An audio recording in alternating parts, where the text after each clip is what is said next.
Thank you everyone for coming to our little panel on tax reform around the world. Just to emphasize how closely united the taxpayer movement is around the world, we wanted to have the smallest stage possible so we could be as close together as we humanly could be.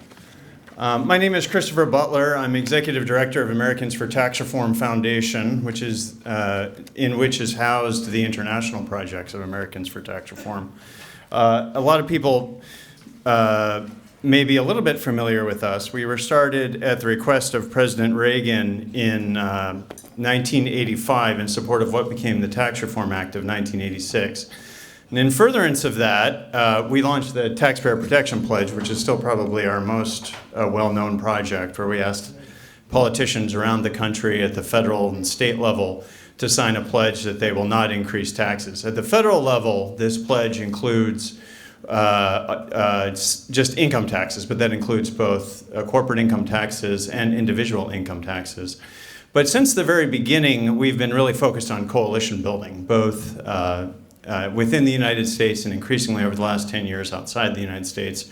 If you look at our board at the very beginning, you'll see a lot of weird people for a taxpayer organization on the board, including the president of the Knights of Columbus, a bunch of people from the Reagan campaign. Grover Norquist, our president himself, comes out of the Reagan campaign world.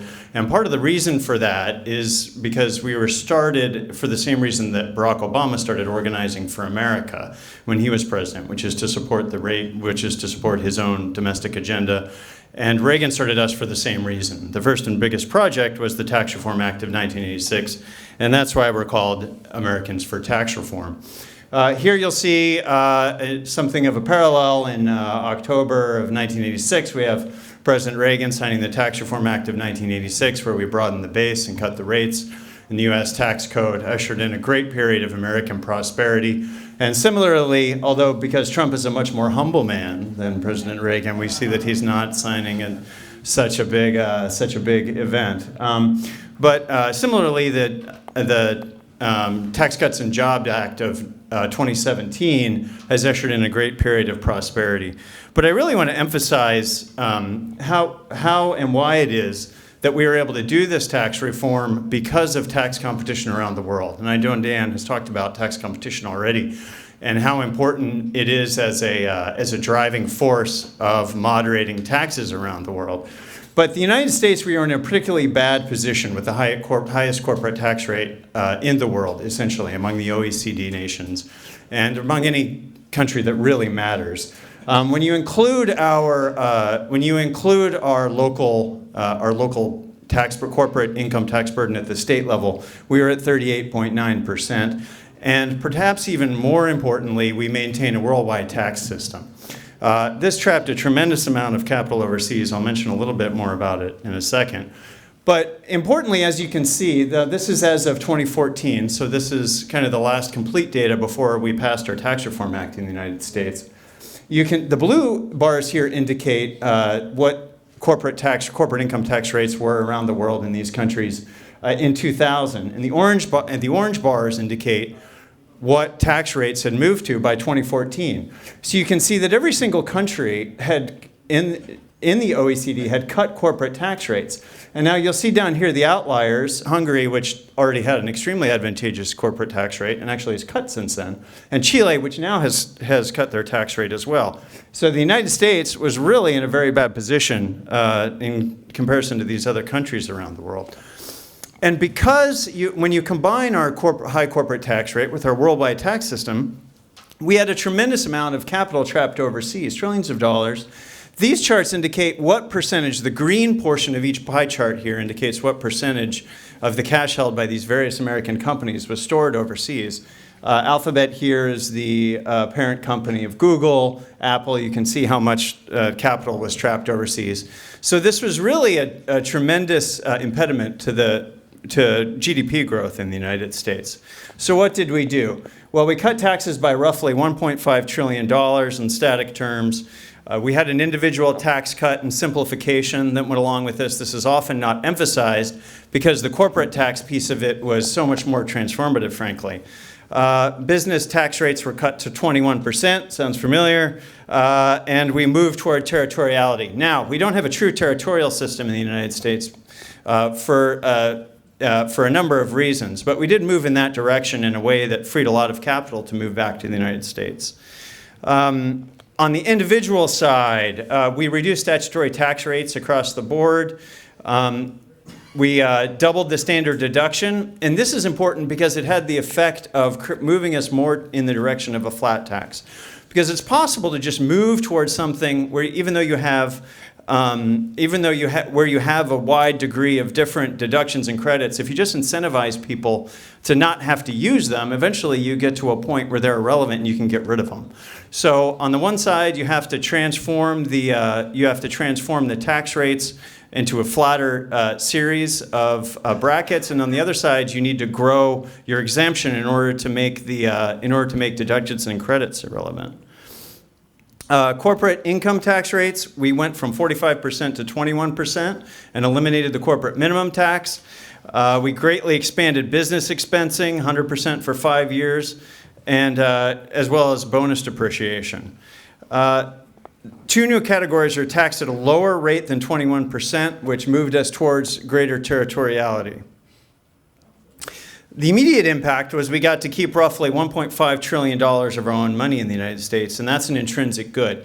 So when we talk about various tax policies and how efficient something is or the economic benefits, I really think that we need to not lose sight of just letting people keep their own money. Because a tax system can be extremely efficient, like some of those in the Nordic countries, for example. But if people don't get to keep their own money and spend their own money, that's morally problematic. So I don't think we should lose sight of that. The thing that made this time a little bit different than the Tax Reform Act of 1986 is that companies in the United States freely admitted both to their workers and to the general populace that a lot of the activities that they were taking in terms of building out their business efforts, in terms of investment in new equipment, in terms of delivering bonuses and increased healthcare and other benefits to their employees, they actually admitted that this was a part of the tax reform of the Tax Cuts and Jobs Act. And I think that this is an example that people should consider following around the country, or excuse me, around the world. This was necessitated, however, by the fact that almost all of the Tax Cuts and Jobs Act became immediately effective. And when we were in the planning stages, we had some decisions to make about how much we would have immediately effective and how much would be phased in over time. And there's a great temptation as you're looking at tax reform to phase things in gradually over time to reduce the immediate costs. But that makes it much more difficult to sell the plan initially. And now, I'm not going to be an apologist for the Republican Party's ability to sell this plan because they basically abandoned the battlefield during the election cycle last time. They chose deliberately not to focus on the Tax Cuts and Jobs Act during the election because various consultants thought that it was too difficult to make that explanation as to why people's lives were going to be better off. And instead, they focused on overall questions about the economy. And we know throughout history that the better the economy is, the farther it slides down the preference table for voters. So unfortunately, it's easy to win an election on a bad economy, but it's always been difficult to win an election on a good economy, particularly congressional elections in the United States. Here's some of those pioneering companies that announced this to the country and helped us to sell it. At the Americans for Tax Reform, we have been running a list where we've been chronicling a lot of the large companies and the smaller companies' activities that were directly attributable results to the Tax Cuts and Jobs Act. Here's a couple of small local manufacturing, including a brewery and a construction equipment manufacturer. Here's some other local entities. We already have confirmation of over 4 million Americans receiving bonuses as a result of the Tax Cuts and Jobs Act. But I want to mention a little bit more about, it's had a lot of tremendous growth effects. But I want to just mention a little bit about competition and how this might help other countries around the world. First, we'll talk about Canada. The Business Council of Canada has warned that economic losses could be 10 times greater than those if NAFTA were to expire. And I think probably all of us in the room are free traders. We recognize how important some of these regional trade agreements are to economies. And in the case of North America, it really is of tremendous importance to us. In addition, lower American taxes threaten to reduce Canadian output by 85 billion Canadian dollars, or 4.9% of their gross domestic product. So this really puts a lot of pressure on there. We see on them. We see Trudeau, who has proposed some various tax cuts in the form of kind of credit type handouts. They've been less than totally exciting. But when even Trudeau feels pressure that he's got to do something, you know that the forces of competition are real. In the United Kingdom, immediately following the tax cut, Theresa May pledged that we'll have the lowest taxes in the G20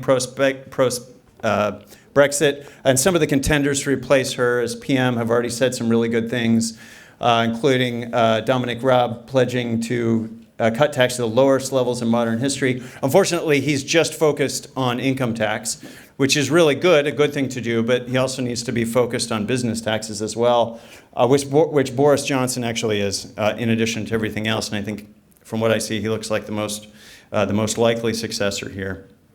Austria, Barbara's going to talk about Austria quite a lot, but I think it's no coincidence that 21% is our new Austrian rate.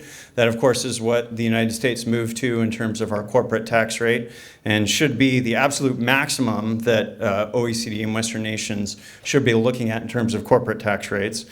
This actually beats out the United States because in the US we have to add in our state and local corporate taxes, which cause a lot of problems for us on these overall tables. In Australia, I'll just mention a little bit of Australia, but I think it's particularly encouraging that in this tax environment, we saw taxes, particularly the carbon tax, but other taxes as well, be such a driving issue in the Australian campaign. I'm no expert in Australian politics, but I think that the overall trajectory of the world and the OECD on the tax issue is playing a part here. And finally, I'll just leave you with this chart, which is what Australia's competition looks like today. Now, these are not official numbers, they're based on surveys. But this chart includes both national and subnational corporate income tax rates. The diamonds here represent 2017, where countries are today, as close as we can approximate.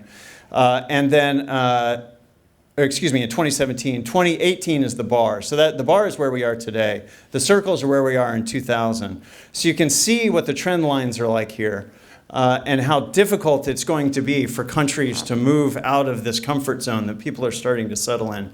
This is good for taxpayers everywhere around the world.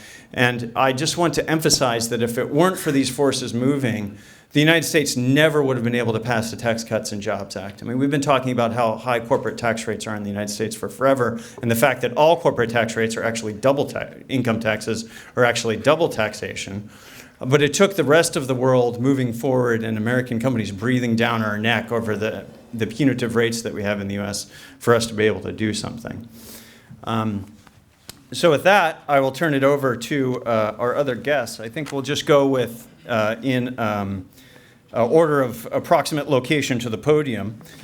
We'll start with my friend Gia. Gia Gandieri is an economist who holds an MBA from 2 universities in Georgia.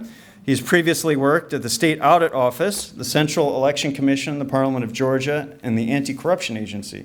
And in 2001, Mr. Giandieri co-founded the free market think tank New Economic School and serves as vice president. I'd like to apologize for the pronunciation of your last name. I've always just called you by your first. So. Thank you. But how we started the New Economic School is one of the oldest in this network of the libertarian, because we started even before, but in 2001 we established new NGO. But we are one of the champions of organizing events for teaching young people, teaching judges, media, politicians how what is real economics. but we also supported a lot the reforms in Georgia, and there's a list of the things we did. But then this is a list of the people who came to Georgia to support us. But there are some main lessons from our reforms, and this is mainly you always need to do what works and abandon all the ideas which never worked in the world. And nobody can teach Georgians what works, what does not work. We were the part of the Soviet Union, and we remember everything. Georgia was one of the most corrupted, most underground economy in Soviet Union. We were one of the richest in Soviet Union because of the underground economy, etc. But what happened after Soviet Union collapsed? This is what happened. Our economy dropped by 80%. Because all the economy of Soviet Union was fake. When we went to the global markets punished us for our stupidity to live in the Soviet Union. Then we started thinking what to do, and then in 2004, new government came with new ideas. We were backing them with ideas. Lots of ideas were around, but the best ideas were, of course, free market ideas. So what was before, what kind of tax code we had before? It was 45% of the tax burden, and the collection was 15%, even lower than 50%. So everything was corrupted, everything was impossible to read the tax code, and 2,000 amendments. You can imagine every week the government was changing the tax code before. By the way, there was a very famous guy, the president of Georgia, President Shevardnadze, who led the Soviet Union out of the civil Cold War. But this is the chart I invented myself to explain politicians why the high taxes are bad. You can see red is, of course, the tax. And if you increase the tax, then everything is shrinking. If there is no inflation, then the price is stable, and then everything is shrinking, and only taxes are increasing. And the reality is that you have hidden taxes, hidden resources, hidden employment, etc., etc. This is what was happening in Georgia when we had 45% of the tax burden. Then we understood that we needed to have some principles how to improve the tax code. And this is the list of principles. Then what happened after 2004, Georgia started deregulation, liberalization, etc., downsizing of the government. Our government fired about 1/3 of the employees, including 35,000 of corrupted policemen. They were fired in one day, and nothing wrong happened in Georgia because policemen were much worse than the criminals themselves. And the tax reforms, we now have only 6 kinds of taxes. And when it comes to the discussion about corporate income tax, we have 15%. But if you look what is here, for instance, we have no corporate tax on the reinvested incomes, okay? And we have the 100% of the depreciation rule. So this is like a heaven for investors already. But this is what we are changed. We had the corporate tax 20%, we have 15 now. VAT was 20%, 18, etc., etc. We had social insurance tax 31%, eliminated since 2008.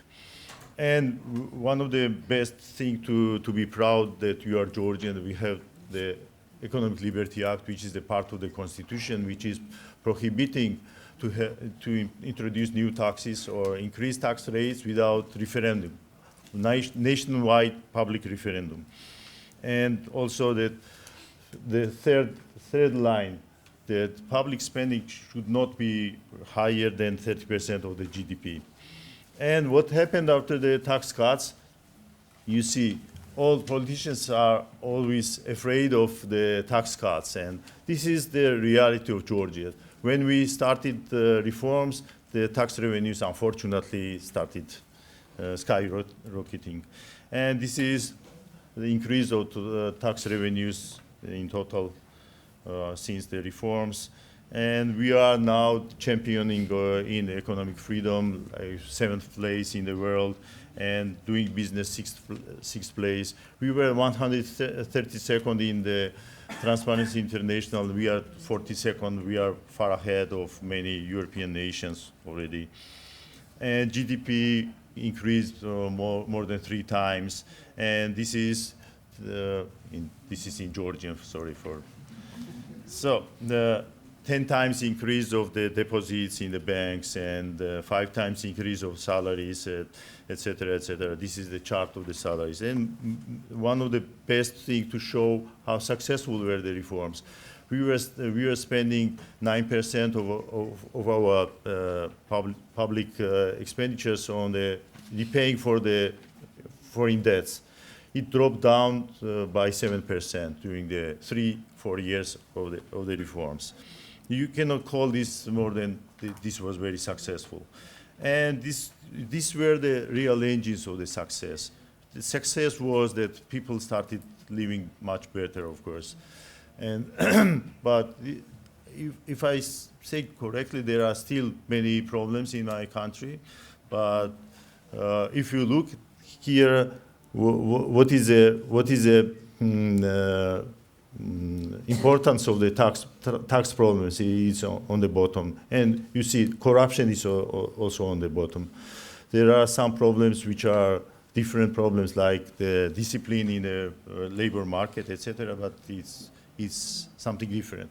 The taxes and corruption are not the big problems in Georgia. We were the champions of the world in the corruption. But if you ask now young people if they heard about corruption, nobody raises hand. Out of 100 young people, we are asking if they heard about corruption in Georgia. Nobody heard. And before, many internationals were telling us, oh, you are ill with corruption, et cetera, et cetera. There is no such a thing like illness with the corruption or something. You change the environment, you change the climate, and everybody moved towards legalizing their businesses, et cetera, et cetera. And here I have another Georgian sitting here. I was asking him to comment on this chart I invented. Nodar, please, and say some words, and I'm finishing with this. Okay, hello everyone. I had some small presentation, but as we have taught in the time, so I would say a little about this word. So this chart shows very well how it works in actual life. When tax increases, there reduces everything, labor, resources, and all stuff we do and the business produces for us. My view usually is, as businessman, I look to everything as businessman eye, because our life is dependent on business, how it produce anything. And when you have more taxes, everyone thinks that businessman takes less for himself, and it will not less the production of the product we use every day. But it's not true. Certainly, if any taxes, any more tax in our life from the government, if any more money to the government, it means that we will receive as customers less stuff, less quality, and worse prices. So very important to understand this this chart to everyone, and to think about it every time whenever we have to make any decision about tax rates. Yes, many people unfortunately does not understand it, but we should try to help them understand what does it mean, increase the taxes. Thank you very much. So, Georgia was here, we are somewhere here, and we are thinking to push up there to have tax burden less than 15%, and then we'll be growing much faster than we were growing before. Thank you very much. Okay, good morning. Thank you for having me. It's a pleasure and privilege to be back here in Australia. Last time I was here was at the MPS meeting in Sydney. Previous, I was in Perth talking for Mankell Foundation and debating what we can do as severe freedom fighters across the world and how we can make it a better place. And having said that, we have had elections 2 years ago in Austria. We have formed a very new government that was working excellently in the past 18 months. However, a scandal popped up, and here it goes. However, what we did, we have already done social security reform, cutting from 21 social security agencies to only 5. We have done a tax reform, which I will present now. We have done major migration reforms and bureaucratic reforms. We're fighting regulation, over-regulation, and the government has really done a good job. However, now, as of Monday, probably we will not have any more, and we'll have elections in September. But at least the tax reform has passed. It is supposed to be started as of January 1st. When we were advising government from the very beginning, we said, well, do it right away, even earlier, that it should have been done in as of January 1st in 2019. Unfortunately, Austria was chairing the EU, so the second half of 2019 was busy with with 18 was busy with other issues, and this is why it was postponed. Nonetheless, we have done it. What we see, however, now is that as Germany lacks growth right now and had to revise their figures twice already this year, cutting severely by 0.6%, we will have an issue with growth.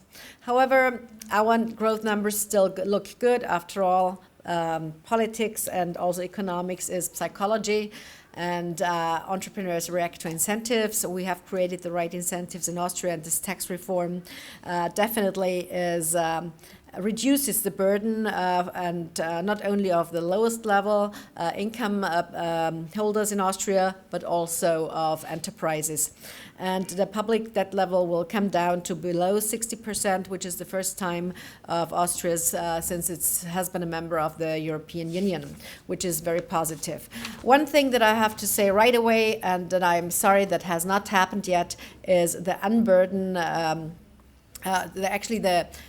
to create more an effective and an efficient code, which has not been done yet. So we brought down the tax rate. We were able to enable enterprises to create opportunity and to attract businesses to Austria, but we did not do the recodification yet. We still have this old system that was supposed to be done by the Secretary of State for Finances, but unfortunately he has stepped down as of last week.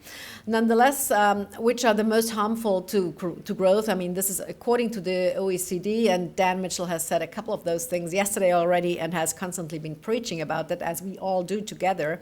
The corporate taxes are the most harmful taxes. We were lucky that a thing like tax competition existed in Europe, at least in the last decade and in the first decade of the millennium, until the financial crisis hit Europe, when everybody decided, well, the taxpayer has to pay for all those debts that we have created. And of course, it's also the corporates that have to pay those taxes. And there is this competition to rise taxes instead of bringing them down. However, we had the best example in Austria. We brought down the corporate tax rate from 35% to 25%, thanks to Ivan Miklos, who put in a flat tax in Slovakia in 2001, and we did the corporate tax rate from 35 to 25 in 2005. What happened? As you all know, good old Laffer curve and other effects. Within 14 months, the revenue stream for our Minister of Finance was much higher than it was before. Personal income taxes in Austria are terribly high, and it's really not attractive for wealthy people to stay there. They had to create foundations to avoid this and or send money somewhere else. But so these are things that we have kind of sorted out in a good way. Consumption tax is, of course, next to most harmful for growth. And what is especially a disaster is the taxes on property and on wealth. And this is what the socialists, of course, all want around the world. So this is just the index that you all know that we have been talking about. Here is some facts in Europe and the competitiveness index for international taxation. As you can see, Austria did not do very well in 2018. It will do better in 2019 and in the coming countries. Overall, this is just the least competitive countries. France, as we all know, a place where 2/3 of the population directly or indirectly work for government. I mean, this tells you everything. And the best in Europe are Estonia, Latvia, and then, of course, followed by New Zealand. Luxembourg is also a tax haven kind of thing, and the Netherlands. This is where Austria was ranking. So you can see it's not very attractive. We should have been under the top 10. We were not. Corporate tax rates, just as a comparison, you can see the Slovakia and Hungarian issue, which was really well done by Orban when he brought down the taxes and to be highly competitive. I'll quickly slip to that. And coming back to the Austrian tax system, which I've already mentioned is highly complex, we have not turned down. But this is what we have done so far. And I hope that this computer is not moving down. No, okay. So the biggest thing is we will save 8.3 billion per year by 2022, including with this new tax reform. And this is one of the biggest tax cuts that we have ever seen. It's the so-called Entlastung, the relief for Austria, which is not merely a tax reform, it's more than a comprehensive relief program, which is also designed to relieve those who do not pay taxes. And there's a whole lot of people in Austria, thanks to the social security system, the old one, that did not pay any tax at all. So the relief measures for all Austrian citizens, enterprises and investment incentives, and of course it introduces many simplifications. The citizens will be better off and businesses will have more funds for investments as well as new working place. This altogether means this 6.5 billion euros from the state to citizens and to businesses. And then in addition, the so-called family bonus, which is a handout for families to create more incentives for Austrians to have families and to write off the cost for education and kindergarten, etc., which altogether makes this a relief of or a bonus of 8.3 billion. So the main beneficiaries will be low and medium income earners and also the small and medium enterprises. Austria is full of SMEs. The majority of the enterprises in Austria, 80% is SMEs. Actually 85%. The labor factor will be relieved by 5 billion euros per year. Low and medium earners will benefit especially from the social security bonus. This is 900 million euros per year.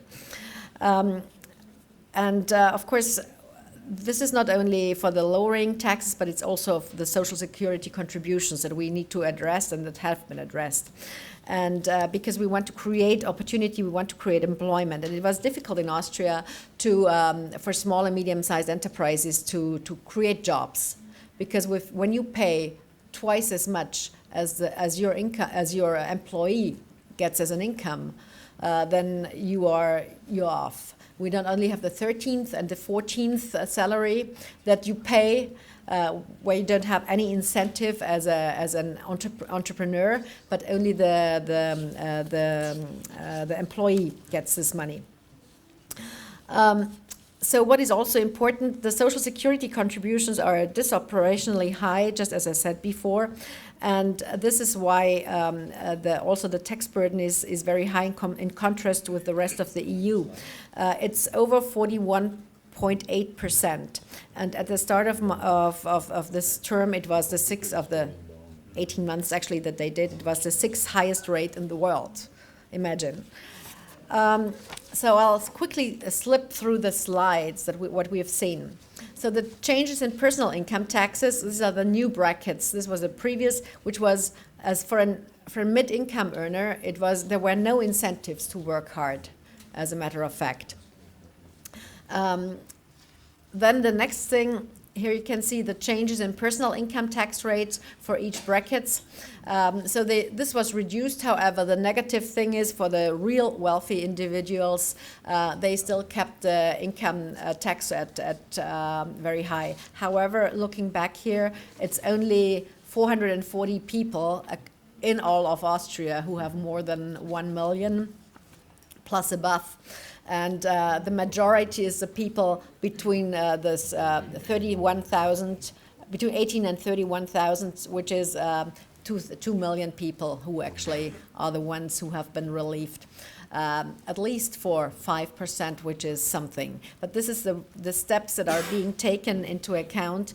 And it was already mentioned by Chris that the corporate tax is reduced to 21% with the goal of reducing it down to 19%.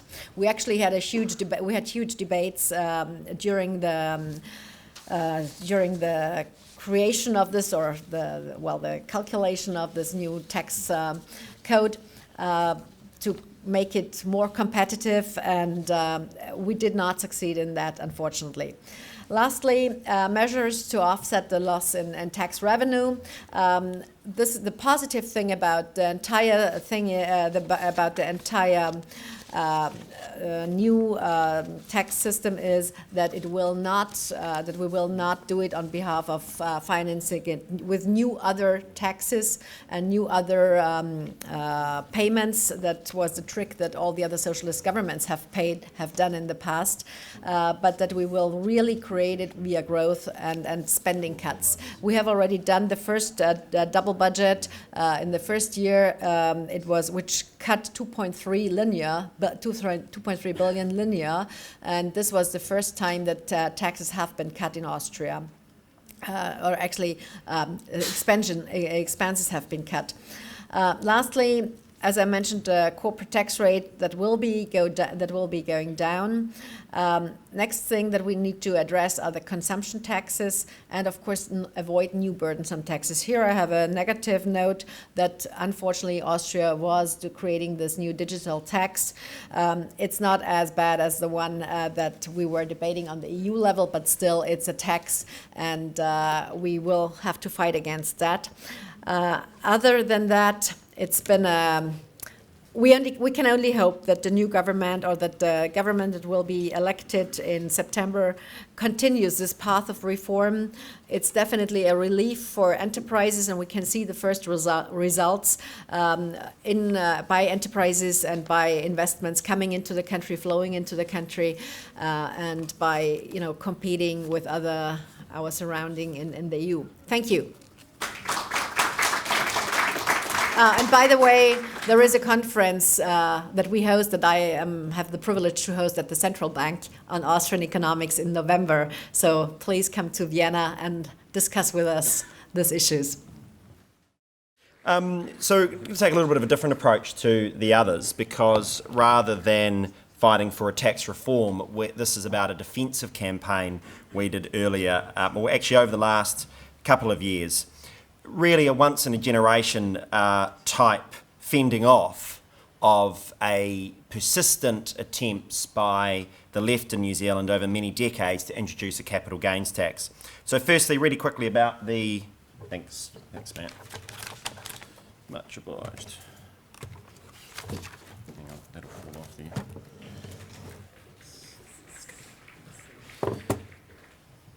Oh, I see. So you don't get it. Okay, that's weird. Right, so really quickly, we're very much based on the lobby group battle tank model rather than traditional think tank, founded in 2013. We stand for lower taxes, less waste, more transparency, very much based on the Canadian Taxpayers Federation, the TROY, and the Brits Taxpayers Alliance.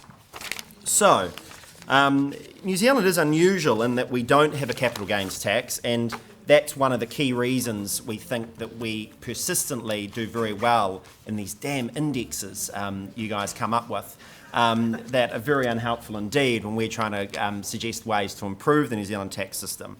But the other countries that don't have capital gains taxes in general are a lot more wealthy than us. Switzerland, Singapore and Hong Kong are really the leading other countries that don't have it.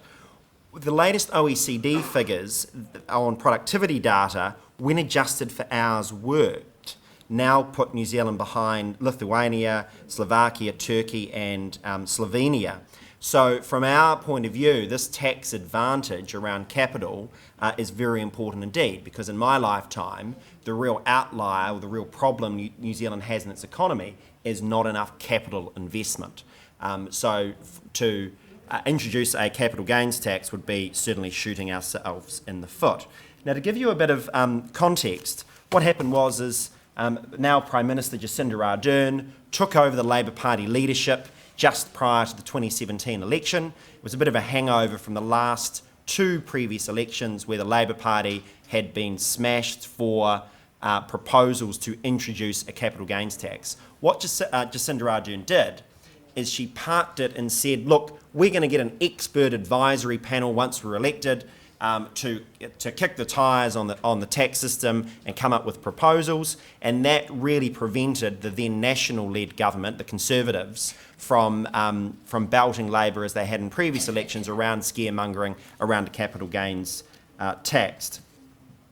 So at that election, a Labor Party was formed. Jacinda Ardern, which you may have seen in the media post-Christchurch, is very much her brand is sort of Justin Trudeau-ish, very moderate, all kind, fluffy ducks type personality. But she relies on a popularist party because we have a proportional representation regime. Majority governments are very unusual. In fact, we haven't had one since we've had that system. And really that was what we thought the weakness was. The path to victory was to really focus at that popularist party that Jacinda Ardern relied on. So the election happened, they appointed the expert panel, and it was chaired by none other than the previous Labour Party Minister of Finance, and it was stacked with union lackeys, and it became clear that actually this wasn't going to be an expert. This wasn't going to be us arguing an intellectual debate. It was going to be us arguing a political debate. So we responded in time. So 2018, this is really when the campaign started, and what our key objective of the year was to ensure that the left couldn't dominate this tax working group process, because we knew the unions and the various move-on type lobby groups we have in New Zealand were going to be doing lots of form submissions. And the right, traditionally, with these sorts of submission processes, haven't been as good at driving people. So that was every day, that was the question we were thinking of: how do we maximise the number of New Zealanders? And we were pretty successful at doing this. In the reply submissions to the draft proposals, which were pretty extreme in terms of taxes not just on capital and capital gains, but also environmental taxes that really hit the rural sector, we managed to achieve 70% of the reply submissions were from our people. And what that meant, in fact, after the campaign finished, one of the members of the tax working group told us, he said that our submissions drove officials nuts because we totally undermined the ability for those that a lot of them were political on the tax working group to be able to say they had public support for the proposals. So I'm going to skip forward and just go through what sort of measures and take what you will in terms of any campaigns that you've done, but why we did each. I talked about why ensuring the voices of taxpayers were heard. We also took a decision that was a little bit controversial among our own members. Some of the more pure-eyed were a bit annoyed. But what we picked up is this word fairness, because the left's selling point of a capital gains tax is that it's only fair. You know, why should you pay tax on other sorts of income but not capital gains? And we took a deliberate decision. All right, if that's going to be the word this is being thought about, let's own it. And before the final proposals came out, we did a report and other newspaper ads setting out 5 criteria for what we considered a fair capital gains tax. For example, no taxation on inflationary gains, no taxation on death, or what's called rollover over relief. And then what that allowed is when the proposals came out, which we knew they were going to be extreme, it failed 4 of the 5. And then that was our first messages the day it came out. This is, and it came out, we're fighting not capital gains tax as a concept, we're fighting this capital gains tax, this unfair one. So once we had the proposals, like with our focus on the tax working group and getting people to submit, it became about a direct engagement. Let's see, we've got 10 minutes, not 15, is it? Just holding up sides, okay.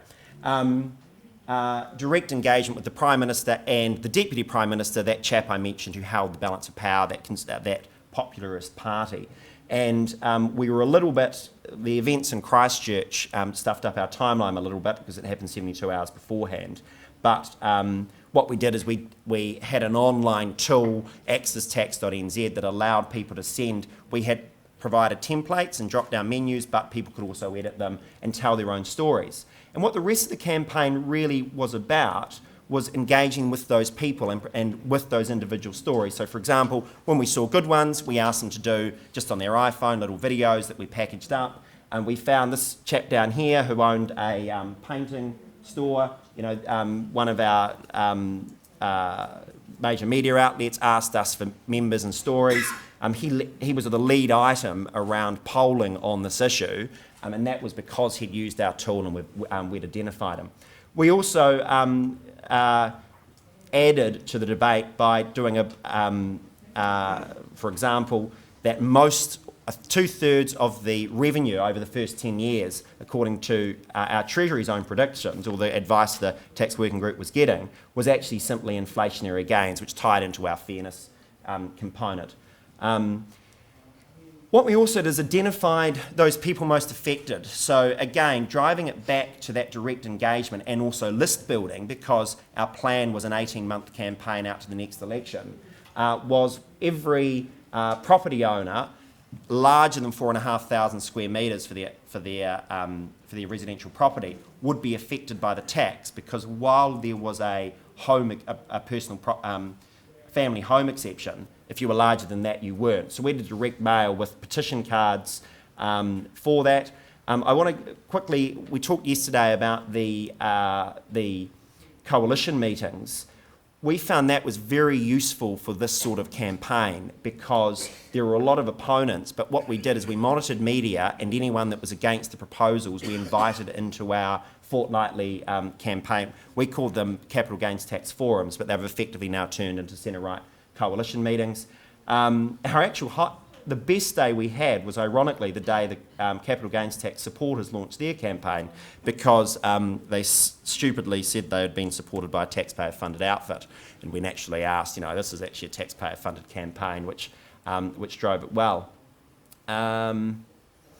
What we found with the coalition meetings is that it actually meant that groups much larger and more powerful than us actually picked up our work, which was obviously good for the organisation in the long term. The reason I got that there, that's our leader of the opposition retweeting our research. And ultimately, we were victorious, and on 17th of April, the Prime Minister got up and said under her leadership there will never be a capital gains tax, and the Deputy, but more significantly, the Deputy Prime Minister said the decision had only been taken in the last few hours. It was, we understand, because of the level of backlash. And that's how we act this tax. Okay, tax cuts imply less governmental income, hence a raise in taxes at a future point of time, like the successors of Reagan did. Under Trump, government debt has risen insanely. How can these two-sided problems be solved? Well, taxes and spending are both problems. Taxes and spending together indicate the size of government, and we need to reduce the size of government. That's accomplished in two ways: by cutting taxes and by reducing government spending. Cutting taxes, Cutting taxes does not result in increased spending. In fact, it results in less spending than the alternate reality where taxes increase. So we found that over time in the United States, spending actually increases by a margin that exceeds the amount of tax increases. We've had several big deals in the United States under President Bush and in the first part of the Reagan administration, where we entered into deals to cut spending in exchange for increased taxes. But the problem is that cutting spending has to persist over time. It has to be reappropriated continuously at those new levels. And in the United States, at least, there's no ability to enforce spending cuts on a future Congress, whereas tax increases happen immediately and they persist. So what happens in each of those cases is that none of those bargains or deals resulted in an overall cut in debt or deficit. The only way you cut debt and deficit is by growing GDP at a rate that's faster than your growing spending, at least in the United States. Maybe some others have had some success with radical austerity measures, but I think that actually over the last 20 years, the success of those has been marginal in terms of them restricting the growth of GDP. So I wouldn't accept the premise that increasing taxes increases deficits. In any event, the risk that's posed by deficits is overstated, in my opinion.